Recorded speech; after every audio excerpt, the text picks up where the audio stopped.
correct. Change the one person at a time. I've been gone for 3 fucking months. I'm not even in the jungle gear right now. I'm still wearing the clothes I wore yesterday. Yo, we just got off the fucking boat. Man, this feels good to express, bro. God damn. God damn. You don't even know what type of zooification process I just went through. Full zooification of full acceptance of my situation, which I don't think is healthy anymore. I don't think you should accept shit. I don't think you should accept shit. You know why? It's because when I just got around a whole environment of people that was the case. Good people, situation that you know you can change, that you're choosing not to, and you choose to embody your life, work environment. Got done the boats for 3 months just now. Haven't seen y'all, haven't tuned in, haven't locked in, but now we're committing to going live every day as long as we can. All right. And the thing is I don't know how the streaming shit's gonna work. My phone's fucked. I need to get a new phone. I need to get on fucking Restream and start streaming on multiple different platforms. I still got 165 followers on the Jungle Story TikTok, so I can't even go live. I need to make sure I'm going to baggage claim, but yeah, so we're gonna do everything we can to fucking make this shit work. I had to get you all updated on what the fuck is going on. I'll baggage claim. Alright. What the fuck is going on, and I got money stacked again, so we're not fucking completely broke out this bitch. I love this fucking shirt. But yeah, where the fuck have I been? What have I been doing, dog? Just, I don't even know where to start. I don't even know where to start with all this. Stairs equal championship, first off. This is probably the most words I've said consecutively in 3 months with smiling and expression, to be completely honest. Something that is real. Yes, I'm the guy that's going to be sitting on the stairs while everyone else is taking a fucking escalator, because stairs, doing the hard things. Do what life's hard. Life's gonna be easy. Do what life's easy. It's gonna be hard. But yeah, my knees feeling it. My bag is playing. Let's see what the fuck this shit's at.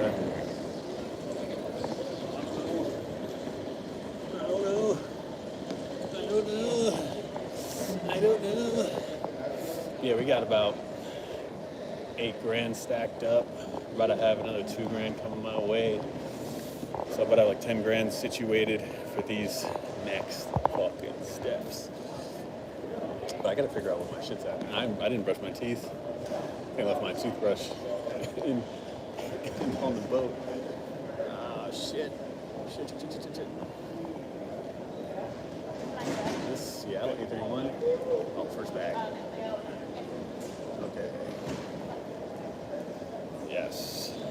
So we just, I'll give you all the update when we're situated, but I just got off the boat. I woke up at 4 a.m. this morning. Bro, I had to get you all updated on everything. That's what's going on. Hold on, it's not amazing. But let's come over here. Let's come over here, fam.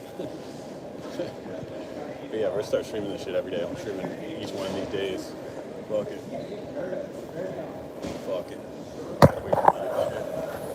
But yeah, woke up at 4 a.m. this morning, got a hotel last night, and man, I don't even know if I start from the beginning of how the 3 months went, or should I start on where the fuck we're going? All right, 3 months. Let's give you all a brief update. I pretty much repressed all of my being working on the cruise ships. First, it was a mirror to me, right? That environment usually is, instead it became like a prison. And this prison was me, like I said, suppressing who I am and not being able to connect with the people around me as much. And this is coming at all, really. This is coming straight off of the 7-day darkness water fast that dudes got in. And it just made me, what did the darkness water fast do for me? It not only made me fully trust my mind, body, and soul is going to do the things necessary, to get to where I need to go, but it put me in a space of realizing that I'm highly sensitive now to patterns, to emotions, to just the awareness of my environment, and not only for myself but for other people. And it's not sensitive to say sensitive as in like over emotional, erratic. No, it's more sensitive to awareness, to other people and their suffering and their problems, and also the solutions to them. And I think that's what brought along a lot of suffering for me. Is I, on the boat, started realizing some of the conversations people were having and the way people were acting, and people were coping and distracting themselves within other humans. And I didn't fuck with that. And not only that, I was coping, I'm not coping, I was in this process of trying to understand, go through my mission, and also rising in love. That's a whole other story that I don't know if we can talk about. I'm going to talk about that, I don't know. Rising in love and falling out of it, right? With this girl on board. And overall, just trying to get after what was most right for myself. And at first, it was this confident solitude of me sitting alone and me listening to my podcast and reading and everything. And then I was rising in love with this girl on board, and I ended up being very aware of all of her actions and her surroundings that ended up affecting me. And then that ended up, while I allowed it to affect me, actually, because I became very conscious of her being and her environment and things she was reacting to. And so I started paying attention more to the environment and the way it was affecting me, instead of creating that reality myself. So, yeah, it just started eating me alive, because emotional betrayal came in and a lot of uncertainty within our dynamics, and we had everything aligned except for our macro beliefs of sex, love, and marriage. I believe in polyamory. She believes in one man, one covenant, but then she didn't really stand tall on that shit.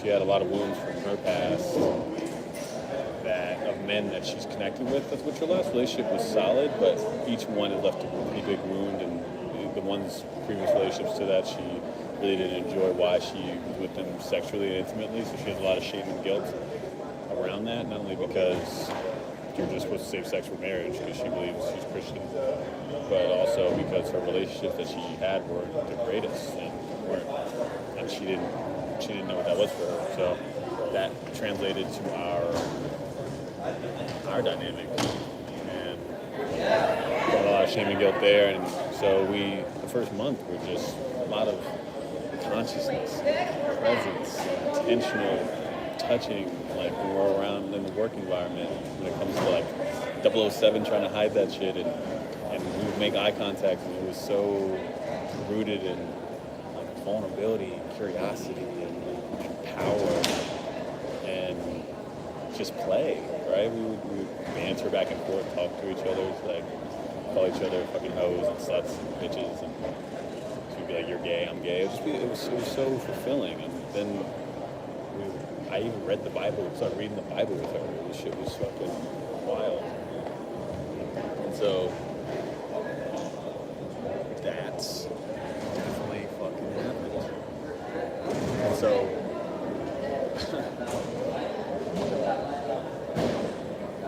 we ended up having this whole pregnancy scare situation happen, and it really shed light on the crack in the foundation that we didn't need to shed light on, because we were progressively throughout the whole process, like getting more and more intense, and then obviously led us to being intimate and having sex and having the most fucking fire sex ever. But the problem with that is that she doesn't believe in birth control. She's like a herbalist. She's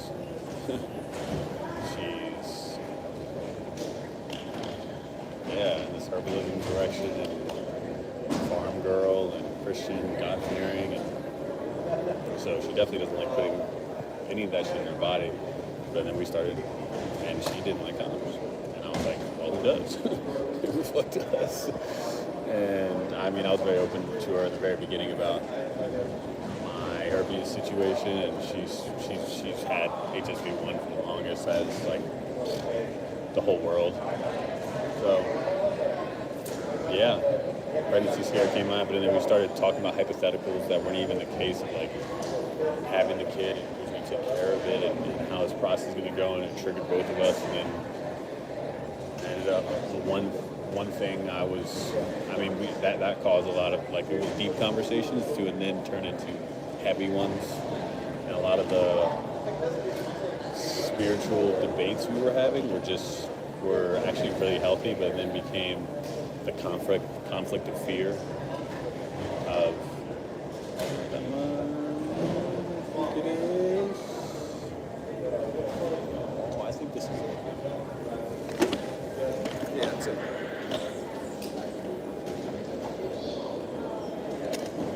I think this is mine. I'm sure this is mine. It looks like mine.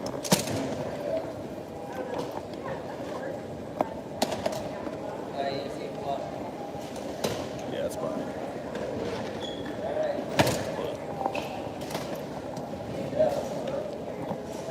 Yeah. All right. Conflicts of fear. I don't even know what airport I'm at right now. And which ended up us having conflict and us being friends and not talking and then talking again. Her triggering, my past of her saying that I wouldn't even take care of the kid, and it triggered me from my dad not being there. And so we came to a resolution at a certain point of like we're gonna just be friends, and we came to that conclusion. And then I overheard her talking shit to the one girl that I knew that was the case.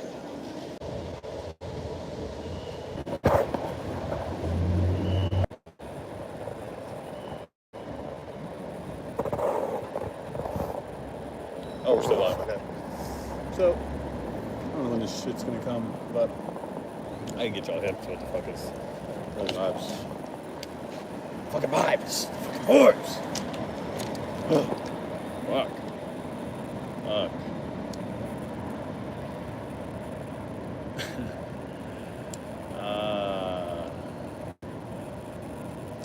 Man.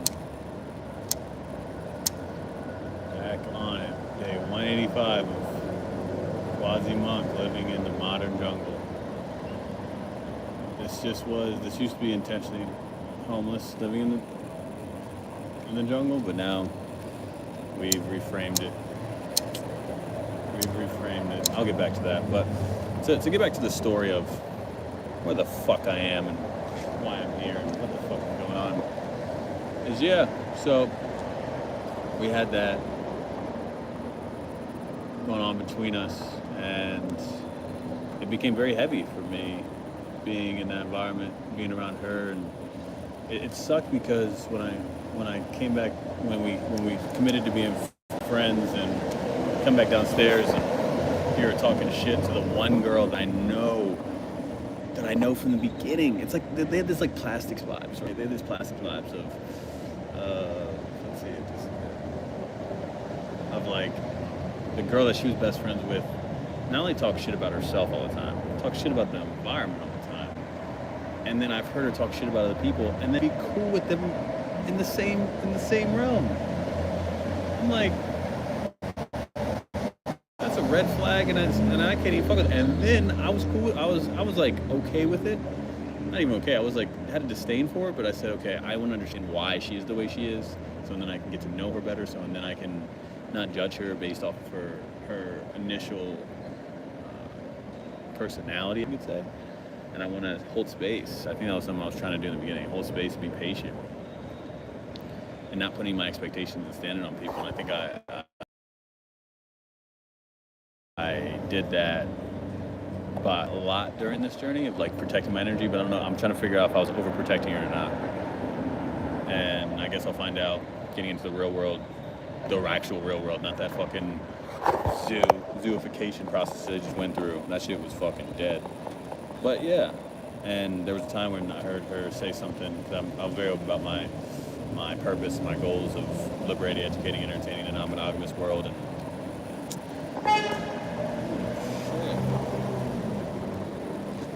And hold up, let's put you on charge.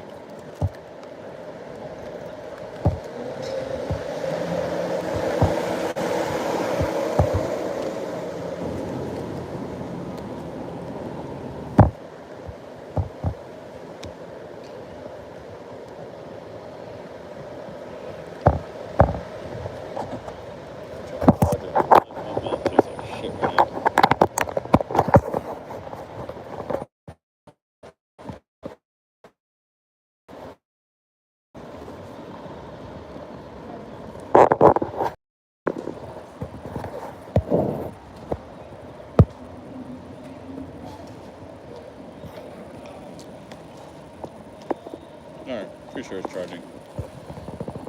But yeah, from the first week or two, I started noticing these fucking red flags within her, and I was like, bro, there's no. And she said something about,